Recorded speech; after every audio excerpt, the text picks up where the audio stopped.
শফিকুর রহমান এ পর্যায়ে বক্তব্য নিয়ে আসছেন ডাক্তার শফিকুর রহমান।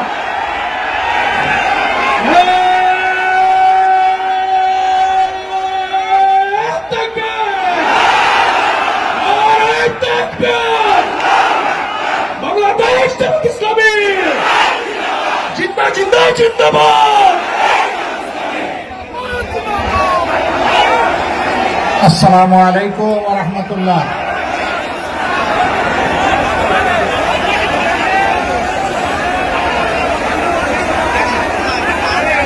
আসসালামু আলাইকুম ওয়া রাহমাতুল্লাহ।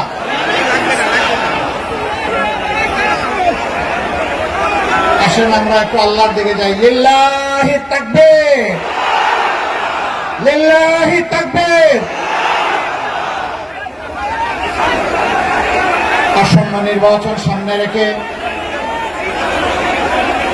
ঐতিহ্যবাহী চুয়াডাঙ্গায় 11 দলীয় নির্বাচনী ঐক্যের প্রার্থীদের সমর্থনে আজকের এই জনসভার সম্মানিত সভাপতি, চুয়াডাঙ্গা জেলা শাখার সম্মানিত আমির অ্যাডভোকেট রুহুল আমিন,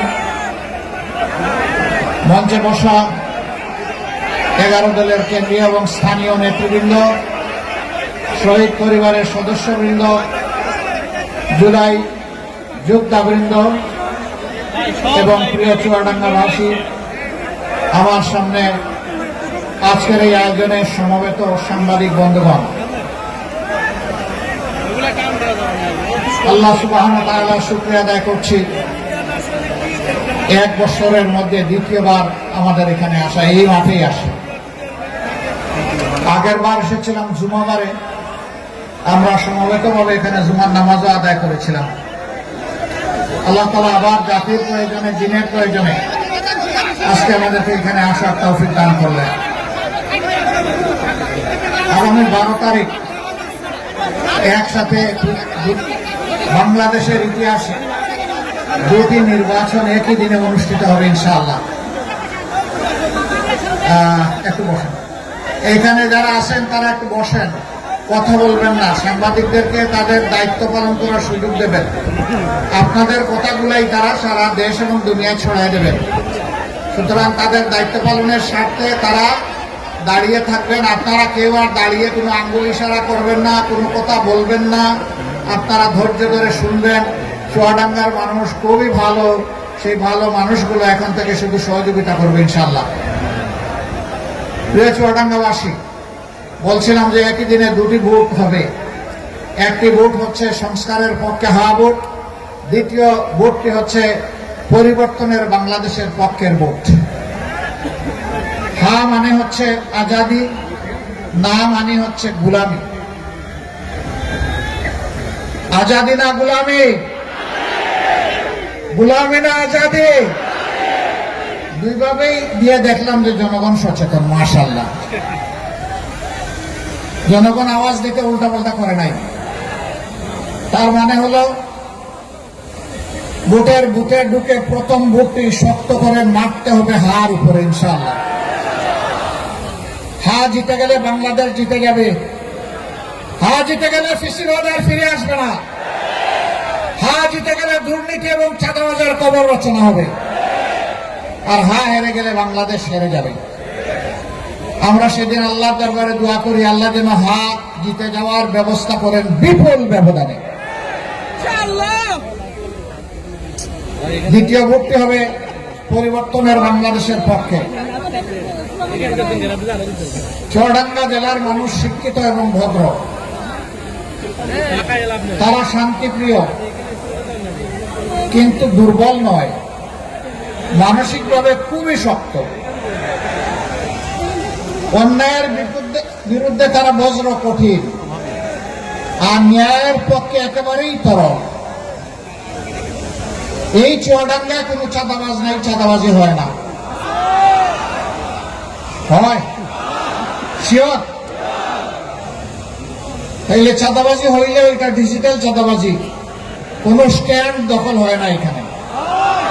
এটাও হয়, মানে কোনো কিছু আর বাকি নাই, ফুটপাত থেকে শুরু করে সবকিছু। আপনারা কি চান চাঁদাবাজ, দখলবাজ, টেন্ডারবাজ, মামলাবাজ এই চুয়াডাঙ্গাকে গিলে খাক? এটা আপনারা চান? তাহলে কি করতে হবে? 24-এর 5 আগস্ট যেমন একটা বিপ্লব হয়েছিল, আবার 26-এর 12 ফেব্রুয়ারি একই ধরনের আরেকটা বিপ্লব ঘটাতে হবে। সেই 24-এর বিপ্লবটা ছিল বুলেটের বিরুদ্ধে, এবারকার বিপ্লব হবে ব্যালটের মাধ্যমে। একদিকে দেশে ন্যায় এবং ইনসাফ কায়েম করার জন্য, দুর্নীতি মুক্ত বাংলাদেশ গড়ার জন্য, আধিপত্যবাদের কবল থেকে বাংলাদেশকে মুক্ত করার জন্য, চাঁদাবাজি এবং হয়রানিমূলক রাজনৈতিক পুরানা বস্তা পচা ব্যবস্থাকে তছনছ করে দেওয়ার জন্য আগামী এই নির্বাচনে 11 দল 22টি হাত আমরা একত্রিত হয়েছি। তার মানে এদেশের আপামর জনগণ একত্রিত হয়েছে। আমাদের স্পষ্ট বক্তব্য, বাবাজি দুর্নীতিবাজ, তোমাকে লাল কার্ড। বাবাজি তুমি চাঁদাবাজ, তোমাকেও লাল কার্ড। তুমি দখলবাজ, তোমাকেও লাল কার্ড। তুমি আমার মায়ের ইজ্জত রক্ষা করো না, তোমাকেও লাল কার্ড। তুমি শিশু আবাল বৃদ্ধ বনিতাকে সম্মান করো না, তোমাকে লাল কার্ড। এদেশে ফ্যাসিজমকে লাল কার্ড, চিরতরে লাল কার্ড। সম্মানিত ভাইরা, একটু আগেই আজকে সভাপতি বলে গেছেন, কোন কোন জায়গায় দিশেহারা কেউ কেউ জনগণের বুকে প্রত্যাখ্যাত এবং পরাজিত হওয়ার ভয়ে আমাদের 11 দলের পক্ষে যে সমস্ত মা বোনেরা নির্বাচনী ক্যাম্পেইনে যাচ্ছেন তাদের সাথে অমানবিক আচরণ করছে, অভদ্র আচরণ করছে। আমরা তাদেরকে বলি, নতুন করে সুরসুরি দিও না, আমাদেরকে পরীক্ষা করার কিছুই নেই। দলটি এমন, তার কর্মীরা এমন, তার শুভাকাঙ্ক্ষীরা এমন, তাদেরকে যারা ভালোবাসে তারা এমন যে হিমালয় পর্বতের সামনেও তারা মাথা নত করে না। তারা শুধু মাথা নত করে আল্লাহ সুবহানাহু ওয়া তাআলার দরবারে। সুতরাং আমাদের ধৈর্যের পরীক্ষা নিও না। মনে রাখবা, আমাদের জীবনের চাইতে আমাদের মা বোনদের ইজ্জতের দাম আমাদের কাছে অনেক বেশি। সুতরাং বেয়াদবি করলে আগুনের ফুল কি দেখতে পাবো। কাউকে আমরা ছেড়ে কথা বলবো না। যুক্তি নিয়ে আসো, কর্মসূচি নিয়ে আসো, ভদ্রভাবে শান্তিপূর্ণভাবে নির্বাচনী মাঠে তোমার মতো করে তুমি খেলো। কিন্তু যদি ফেসিবাদী চেহারা নিয়ে কেউ আমাদের সামনে আসে, 24-এর ফেসিবাদকে এদেশের সম্মিলিত জনগণ, বিশেষ করে যুব সমাজ যেভাবে লাল কার্ড দেখিয়েছে, 12 তারিখ সেই লাল কার্ড দেখিয়ে দেওয়া হবে। আজকের যুব সমাজ আর বস্তা পচা রাজনীতি দেখতে চায় না। 54 বছর যেই রাজনীতি বাংলাদেশকে অন্ধকার গলিতে ঢুকিয়ে দিয়েছে, কোন কোন রাষ্ট্রের তাবেদারে পরিণত করেছে, আমাদের যুব সমাজ চিৎকার দিয়ে বলেছে, আমরা ওই বাংলাদেশ আর দেখতে চাই না। আপনাদের পাশের জেলা কুষ্টিয়া, আবরার ফাহাদ সেই চিৎকার দিয়ে নিজের জীবন দিয়ে চলে গিয়েছে। তার রক্ত এই দেশবাসীর কাছে আমানত, তার লাশ এই দেশবাসীর ঘাড়ে। ঠিক একই আওয়াজ দানাবেলে যুবকদের আইকন, বেগম রোকেয়া বিশ্ববিদ্যালয়ের কৃতি ছাত্র আবু সাইদ চিৎকার দিয়ে বলেছিল, হয় আমার অধিকার দে, না হয় আমাকে একটা গুলি দে। দানা মেলে বলেছিল, বুকের ভিতরে তুমুল ঝড়, বুক পেতেছি, গুলি কর। পিঠ দেয় নাই, বুক দিয়েছিল। জানতো গুলি করলে দুনিয়া থেকে তাকে বিদায় নিতে হবে, কিন্তু গুলিকে পরোয়া করে নাই। শরীফ উসমান ইবনে হাদি 24-এর বিপ্লবের আরেক নায়ক। আধিপত্যবাদের বিরুদ্ধে এক বজ্র কণ্ঠ। কখনো আপোষ করে কথা বলে নাই, তাকে সহ্য করতে না পেরে দুনিয়া থেকে তাকে উঠিয়ে দেওয়া হয়েছে, কিন্তু মাথা নত করে নাই। সম্মানিত বন্ধুগণ, যে দেশের মায়েরা আব্বার ফাদের মতো সন্তান জন্ম দেয়, আবু সাইদের মতো সন্তানকে জন্ম দেয়, উসমান হাদির মতো সন্তানকে জন্ম দেয়, সেই দেশবাসীকে ভয় দেখাবেন না। আজকে যুবকরা ঐক্যবদ্ধ হয়েছে পুরাতন এবং নূতন ফ্যাসিবাদের বিরুদ্ধে, এবং তার প্রমাণ রেখেছে দেশের পাঁচটি পাবলিক বিশ্ববিদ্যালয়। আমরা নিশ্চিত বাকি সব বিশ্ববিদ্যালয় নির্বাচন হলে একই চিত্র ফুটে উঠত। তারা বলে দিয়েছে আমরা আছি ইনসাফের পক্ষে, আমরা আছি ন্যায়ের পক্ষে। মেয়েদেরকে জিজ্ঞেস করা হয়েছে তোমরা ওদেরকে ভোট দিলা কেন? বলছে আমরা তাদেরকে আমাদের জন্য নিরাপদ মনে করি, এই জন্য ভোট দিয়েছি। যুবকদেরকে জিজ্ঞেস করা হয়েছে তোমরা সব দলে দলে ভিড়ে ভিড়ে গিয়ে ওদেরকে ভোট দিলা কেন? বলে যে আমাদের আস্থা আছে তারা যদি দেশ পরিচালনার সুযোগ পান তাহলে তারা বাংলাদেশকে বদলে দেবেন, আমাদের স্বপ্ন বাস্তবায়ন করবেন। এই জন্য তাদের প্রতি আমরা আস্থা রেখেছি, আমাদের ভোট দিয়েছি। আজকে কেউ কেউ দিশাহারা হয়ে মাথা গরম হয়ে বিভিন্ন কথাবার্তা বলছেন। একসাথে আমরা দীর্ঘদিন রাজনীতি করেছি, ওই দীর্ঘদিন একসাথে রাজনীতি করার কারণে তাদেরকে ক্ষমা করে দিলাম। তাদের মুখের থেকে ছুড়া অন্যায় অসত্য কথাগুলোর জবাব দেওয়ার সময় আমাদের নাই। আমরা এই দেশবাসী নিয়ে কি স্বপ্ন দেখছি তাই বলতে এসেছি। সম্মানিত ভাই ও বন্ধুগণ, চুয়াডাঙ্গার চিত্র অতি সংক্ষেপে এখানে তুলে ধরেছেন চুয়াডাঙ্গা 2 আসনের প্রার্থী জনাব রুহুল আমিন। সারা চুয়াডাঙ্গা নয়, শুধু চুয়াডাঙ্গা নয়, সারা বাংলাদেশের একই অবস্থা।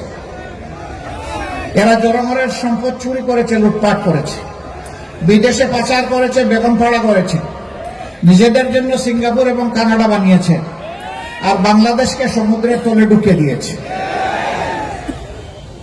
আমরা ওই সমুদ্রের তলা থেকে বাংলাদেশকে টেনে উঠাতে চাই।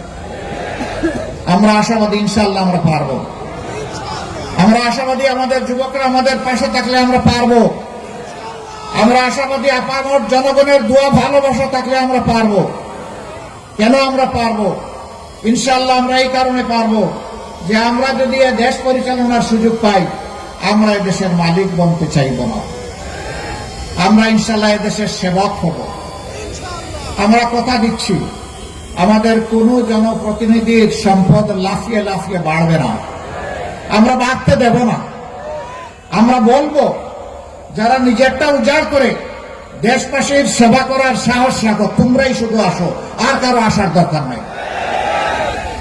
এই জনপ্রতিনিধিরা প্রতি বছর জনগণের সামনে তাদের এবং তাদের পরিবারের সদস্যদের সম্পদের হিসাব দিতে বাধ্য থাকবে। জনগণের যে সম্পদ এলোকেশন হবে বিভিন্ন এলাকার উন্নয়নের জন্য, তার হিসাব জনগণকে দিতে হবে। উন্নয়ন কিভাবে হবে? জনগণের সাথে ডায়লগ করে বসে তার সিদ্ধান্ত নিতে হবে। উপর থেকে চাপিয়ে দেওয়া যাবে না। জনগণ চাইলে চিনি আর আপনি দিয়ে দিলেন লবণ, কাজ হবে না। জনগণ যাই চাইবে জনগণকে তাই দেওয়ার চেষ্টা করতে হবে। সম্মানিত দেশবাসী, সম্মানিত যুব সমাজ, তোমাদের হাতে আমরা বেকার ভাতা তুলে দিতে চাই না। আমরা তোমাদের হাতগুলোকে দেশ গড়ার কারিগরের হাত হিসাবে তৈরি করে তোমাদের হাতে সম্মানের কাজ তুলে দিতে চাই। তোমরা যেন চিৎকার দিয়ে বুক ফুলিয়ে বলতে পারো আমি এ দেশের গর্বিত নাগরিক, আমিও দেশ গড়ার একজন কারিগর। তবে হ্যাঁ, এ কারিগর বানানোর জন্য যে শিক্ষার প্রয়োজন, আমরা সেই শিক্ষাটাই ইনশাআল্লাহ তুলে দেব আমাদের ছাত্র সমাজের হাতে। যে প্রশিক্ষণ দরকার সরকারি খরচে, সেই প্রশিক্ষণ দিয়ে হাতগুলোকে মজবুত কারিগরের হাত হিসাবে পরিণত করে দেওয়া হবে ইনশাআল্লাহ। শুধু দেশে নয়, বিদেশেও তারা অবদান রাখবে। এইভাবে আমরা আমাদের যুব সমাজকে কর্মমুখী করতে চাই, বেকার বানাতে চাই না। এখন বলবেন যতদিন বেকার থাকবে ততদিন কি হবে? ততদিন তাদেরকে প্রশিক্ষণের মধ্যে ব্যস্ত রাখবো। কারো প্রশিক্ষণ হবে 3 মাসে, কারো 6 মাসে, কারো 9 মাসে, কারো 1 বছর। যার যতটুকু লাগুক প্রশিক্ষণের পূর্ণ ব্যয় বহন করবে সরকার। আমাদের মেয়েরা লেখাপড়া করবে, উচ্চতর লেখাপড়া পর্যন্ত তাদের সমস্ত লেখাপড়ার ব্যয়ভার বহন করবে সরকার। বলবেন ছেলেরা দুষ করলো কি? হ্যাঁ, এখানে হাত তুলেন তো মুরব্বীদের, যারা বয়স হয়ে গেছে 30-35-এর ঊর্ধ্বে, যা হোক উপরের দিকে অসুবিধা নাই, নিজের পেটে একটা বাচ্চাকে একে নিয়েছেন, একটু হাত তুলুন। নিজের করবে না, না ভুল করে হাত তুলবেন না। জুসের খেলায় 2-3 জন হাত তুলে ফেলছেন। নিজের পেটে বাচ্চাকে নিতে পারবে পুরুষ? পারবে না। এই বাচ্চা কে নেই? আমরা কার পেটে ছিলাম 285 দিন? আমরা বের হয়ে কার বুকের দুধ খেয়েছি? আচ্ছা, পেটে তো নিতে পারলেন না, বুকের দুধ খাওয়ানোর সাহস কে কে করে? এটাও নাই। তাইলে মারা মায়েদের জায়গায় অতুলনীয়। যেই জাতি মায়েদেরকে সম্মান করবে সেই জাতির সম্মানের আসন আল্লাহ তাআলা তৈরি করে দেবেন। আমরা আমাদের মাদের সম্মান, মর্যাদা এবং নিরাপত্তা গড়ে চলাচলে, কর্মক্ষেত্রে 3 জায়গায় আমরা নিশ্চিত করবো ইনশাআল্লাহ। নবীজি বলেছিলেন, কোরআনের ভিত্তিতে যে রাষ্ট্র গঠিত হলো, এই রাষ্ট্রের সানা থেকে 1000 মাইল, 3500 মাইল, একজন তরুণী যৌবনের সমস্ত সৌন্দর্য নিয়ে একা একই রাস্তা অতিক্রম করবে, আল্লাহ ছাড়া সে আর কাউকে ভয় করবে না। আমরা সেই নিরাপদ সমাজ মায়েদের জন্য গড়তে চাই। নবীজি বলেছিলেন, খায়রুল কুরুনি কারনি সুম্মাল্লাযীনা ইয়ালুনাহুম সুম্মাল্লাযীনা ইয়ালুনাহুম। আমার যুগ সর্বশ্রেষ্ঠ, এর পরের যুগগুলো কাছাকাছি। আজকে মাদের রিয়াকশন জানতে চাই, আপনি ভোট দিবেন কাকে? বলে দাঁড়িপাল্লা। কেন? যে আমি তাদের কাছে মায়ের জাতিকে নিরাপদ মনে করি। এক মহিলা পোশাকে আসাকে তিনি অত্যন্ত আধুনিক। তাকেও প্রশ্ন করেছে, আপনি কারে চান?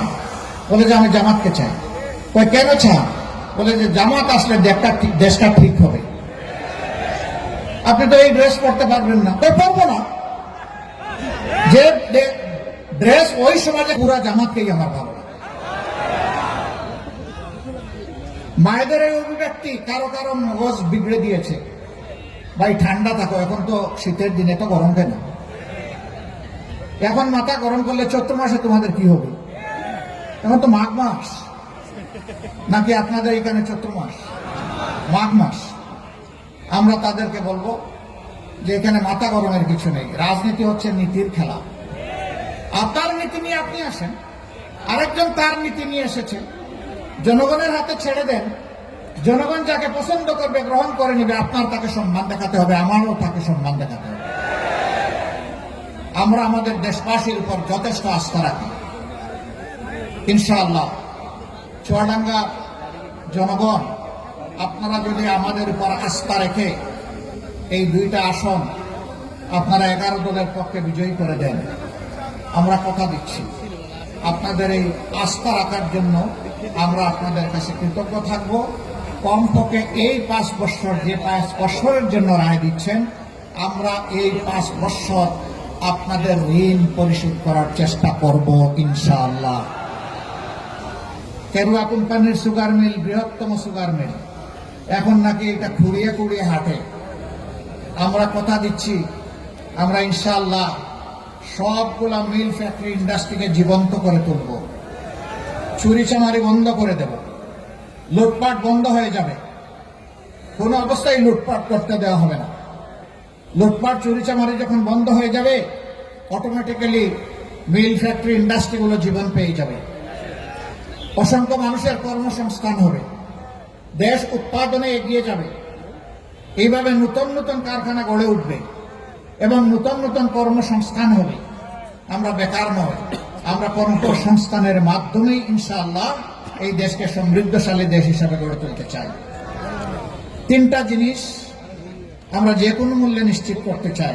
নাম্বার 1, একটি দুর্নীতিমুক্ত সমাজ। আপনারা চান? আমাদের সাথে যারা আসবেন তাদের প্রতি কথা একটাই, আপনাকে মানতে হবে, আপনাকে অঙ্গীকার করতে হবে, আপনি নিজে দুর্নীতি করবেন না, আর কোনো দুর্নীতিবাজকে আপনার বগলের নিচে রাখবেন না।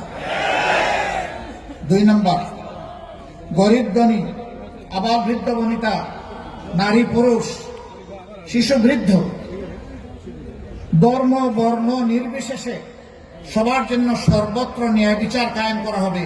এখানে কোনো রাজনৈতিক দল কিংবা ব্যক্তি হস্তক্ষেপ করতে পারবেন না। যে অপরাধ করলে সমাজের সাধারণ একজন কৃষক, শ্রমিক, মেহনতি মানুষের বিচার করে শাস্তি দেওয়া হবে, একই অপরাধ যদি রাষ্ট্রপতি করেন তাকেও ছাড় দেওয়া হবে না, একইভাবে তাকে বিচারের আওতায় আনা হবে। আমরা সেই বিচারটাই নিশ্চিত করতে চাই। 3 নম্বর, আমরা একটা বদলে দেওয়া বাংলাদেশ চাই, যেটা এদেশের জনগণ চায়। এই বদলানোর উদ্দেশ্যে হা বুট আর না বুট, যারা বদলাতে চায়, যারা বস্তা বসা রাজনীতি থেকে দেশটাকে বের করে আনতে চায়, তারা দিবে হা বুটের পক্ষে ভোট। আপনারা কিসের পক্ষে ভোট দিবেন? মোবারকবাদ। এই কয়জন দিলে হয়ে যাবে? চুয়াডাঙ্গার প্রত্যেকটি ঘরে প্রত্যেকটি ভোটারকে বলতে হবে হা ভোট মানে বাংলাদেশ, না ভোট মানে আধিপত্যবাদ। হা ভোট মানে হচ্ছে আজাদি, না ভোট মানে হচ্ছে গুলামি। আমরা গুলামির জিনজির ছিলে ফেলতে চাই চিরতরে। আমরা সবাইকে বলবো এই 3টা জিনিস বুকে ধারণ করে আমরা এগিয়ে যাবো ইনশাআল্লাহ। আমরা কথা দিচ্ছি, আমরা আপনাদেরকে কথা দিচ্ছি, অন্যায়ের বাধার পাহাড় কিংবা পর্বত যাই সামনে আসুক, আমরা আপনাদেরকে সাথে নিয়ে মাথা উঁচু করে দাঁড়াবো ইনশাআল্লাহ। কোনো অন্যায়ের কাছে আমরা মাথা নত করবো না, কোনো আধিপত্যবাদের কাছে আমরা অবশ্যই মাথা নত করে মিনমিন করবো না। অতীতে দেশকে সেবাদাসের দেশে পরিণত করা হয়েছিল, আগামীতে দেশকে বীরের দেশে পরিণত করা হবে ইনশাআল্লাহ। বিদেশে আমাদের বন্ধু থাকবে অসংখ্য, কিন্তু প্রভু মানব না কাউকেই, প্রভু শুধু আল্লাহ রাব্বুল আলামিন। এর বাইরে আমাদের কোনো প্রভু আমরা স্বীকার করি না। আসুন সেই স্বপ্নের বাংলাদেশ, যুবক যুবতীদের স্বপ্নের বাংলাদেশ, মা বোনদের আকাঙ্ক্ষার বাংলাদেশ, শিশু বৃদ্ধের জন্য নিরাপদ বাংলাদেশ, সেই বাংলাদেশ গড়ার লক্ষ্যে আমরা আগামী 12 তারিখ 11 দলের প্রতীকের পক্ষে যেখানে যে প্রতীক, আমরা সবাই সমবেতভাবে লড়ে যাব ইনশাআল্লাহ। সবাইকে মোবারকবাদ। যাওয়ার আগে আমার 2 ভাইকে আপনাদের হাতে আমানত হিসেবে তুলে দিতে চাই। চুয়াডাঙ্গা 1 আসনের প্রার্থী,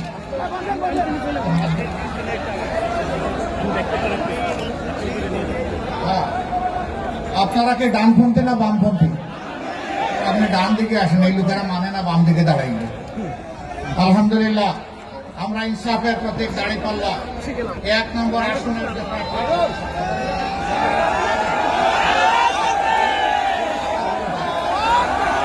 এই ইনসাফের প্রতীক দাঁড়িপাল্লা হাতে তুলে দিয়ে গেলাম।